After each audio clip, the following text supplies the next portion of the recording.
Assalamualaikum warahmatullahi wabarakatuh.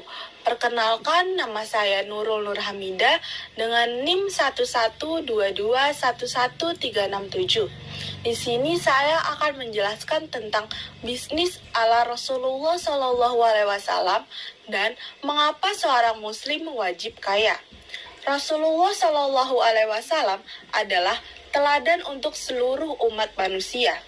Setiap yang dikerjakannya patut menjadi contoh bagi umat Islam, termasuk teladan ketika beliau menjadi pedagang sukses. Bukan hanya sebagai pemimpin, Rasulullah SAW juga merupakan seorang pedagang yang bijaksana. Bahkan, beliau sudah bisa berbisnis sejak usianya masih sangat muda. Kemudian, cara berdagang ala Rasulullah. Yang pertama, meyakini bekerja sebagai ibadah. Berusaha atau bekerja telah menjadi bagian yang tak terpisahkan dari ajaran Islam. Maksudnya adalah pekerjaan yang menghasilkan keuntungan finansial untuk mencukupi kebutuhan diri dan juga keluarga. Yang kedua, visioner. Rasulullah SAW adalah sosok yang visioner. Tak hanya berpikir untuk kepentingan saat ini saja, Rasulullah SAW memiliki jangkauan berpikir luas sampai beberapa tahun ke depan. Beliau tidak hanya puas mendapat upah dari hasilnya menggembala kambing, Rasulullah SAW juga dikenal luas sebagai pedagang yang jujur dan cerdas. Yang ketiga, diiringi cinta. Cinta adalah perasaan yang penting dalam kehidupan manusia. Cinta menjadi faktor penting dalam membentuk hubungan sosial yang harmonis di antara manusia. Dalam berdagang, Rasulullah SAW mengiringinya dengan cinta. Jika orientasi orang lain dalam berbisnis adalah untuk mencari keuntungan saja, maka berbeda dengan Rasulullah SAW. Tidak hanya keuntungan yang dituju oleh Rasulullah SAW, apalagi sampai menjadi sarana berbuat zalim kepada konsumennya. Rasulullah SAW senantiasa berusaha agar bisnisnya memberikan manfaat kepada orang lain dengan cara tidak berbuat zalim kepada mereka dalam melakukan transaksi jual beli. Yang keempat, memegang teguh kejujuran. Salah satu akhlak yang baik sebagai modal pedagang untuk menciptakan bisnis yang beretika adalah kejujuran. Orang akan lebih respek kepada pedagang yang jujur daripada pedagang yang tidak jujur. Rasulullah SAW bersabda, "Tetapkanlah kejujuran karena sesungguhnya kejujuran mengantarkan kepada kebaikan dan sesungguhnya kebaikan mengantarkan kepada surga." Ketika berdagang, Rasulullah SAW selalu jujur dalam menjelaskan kelebihan dan kelemahan barang yang dijualnya. Semua kondisi barangnya diceritakan secara detail. Beliau tidak menipu pelanggan dengan hanya menjelaskan sisi baik dari produknya. Yang kelima, kreatif dan profesional dalam berdagang.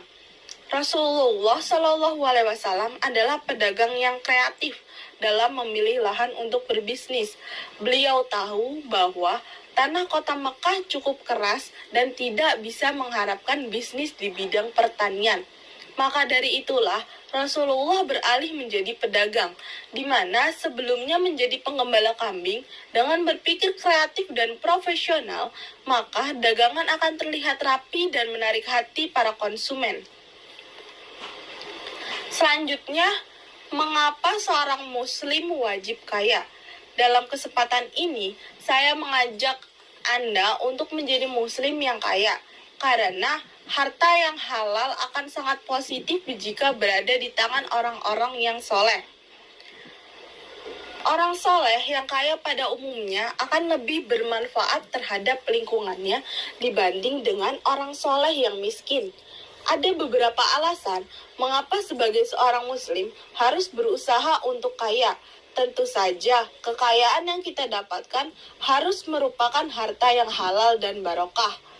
Beberapa alasan mengapa kita harus kaya antara lain adalah: yang pertama, banyak ibadah dalam agama Islam yang dalam pelaksanaannya membutuhkan harta, atau jika didukung dengan harta, maka ibadah akan lebih sempurna dalam melaksanakannya, seperti sholat, zakat, haji, umroh, mencari ilmu, silaturahmi, menjenguk orang sakit, menguburkan jenazah, menghadiri undangan pernikahan, memuliakan tamu, menyantuni anak yatim, berbuat baik kepada orang tua, berbuat baik kepada tetangga, dan bahkan jihad fisabilillah. Semua itu memerlukan biaya. Yang kedua, sholat yang sempurna bagi kaum lelaki adalah yang dilaksanakan di masjid. Untuk membangun masjid dan mengurusnya agar masjid tetap rapi, bersih, aman, dan nyaman untuk pelaksanaan ibadah, ada imam yang kapabel dan siap. Ada muazin yang menjaga waktu sholat dan lain sebagainya. Semua itu perlu biaya operasional agar masjid menjadi makmur. Yang ketiga, agar kita dapat menjalankan rukun Islam berikutnya, yaitu zakat. Maka kita perlu dan harus menjadi orang kaya. Minimal kita memiliki harta yang sudah mencapai nisab, atau batas minimal kekayaan yang harus dikeluarkan zakatnya. Misalnya adalah memiliki tabungan senilai 20 dinar emas, sekitar 85 gram emas. Yang keempat, untuk menyempurnakan rukun Islam yang kelima, ibadah haji ke tanah suci, kita juga membutuhkan banyak uang. Kalau tidak kaya, akan sulit bagi kita menyempurnakan rukun Islam yang kelima ini. Selain haji, kita juga dianjurkan untuk umroh. Alangkah indahnya kalau kita bisa melaksanakan umroh tiap tahun. Yang kelima, ada 3 hal yang dapat memberikan tambahan pahala kepada seseorang sesudah meninggal. 3 hal yang tidak terputus itu adalah anak yang soleh dan mendoakan kepada orang tuanya, ilmu yang bermanfaat, serta sedekah jariah atau wakaf. Semua itu akan lebih mudah didapatkan oleh orang kaya. Itulah sebabnya mengapa orang muslim yang kaya atau orang yang soleh yang kaya berpeluang mendapatkan pahala lebih besar daripada orang soleh yang miskin. Inilah beberapa alasan mengapa kita harus kaya. Allah Subhanahu wa Ta'ala berfirman dalam surat Al-Anbiya ayat 105, A'udzubillahi minasyaitonirrajim. Bismillahirrahmanirrahim. Walaqad katabna fi zaburi min ba'di zikri annal ardo yarishuha ibadiyya solihun. Yang artinya, dan sungguh telah kami tulis di dalam Zabur, sesudah kami tulis di dalam Lauhul Mahfudz, bahwasannya bumi ini diwarisi oleh hamba-hambaku yang soleh.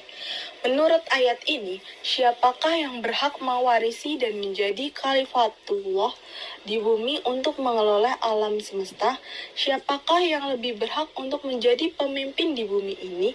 Siapakah yang berhak menjadi konglomerat dan menguasai perekonomian di dunia ini?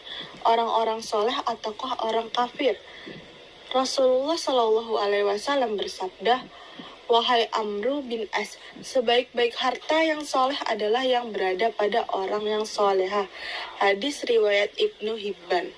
Inilah beberapa sebab mengapa seorang muslim harus kaya. Hadis-hadis yang menjelaskan keutamaan orang-orang miskin yang saya pahami bukan berarti memerintahkan agar kita menjadi miskin. Akan tetapi itu adalah perintah agar kita membantu, menghormati, dan tetap menghargai orang-orang miskin. Mungkin itu saja penjelasan dari saya, kurang lebihnya mohon maaf. Wassalamualaikum warahmatullahi wabarakatuh.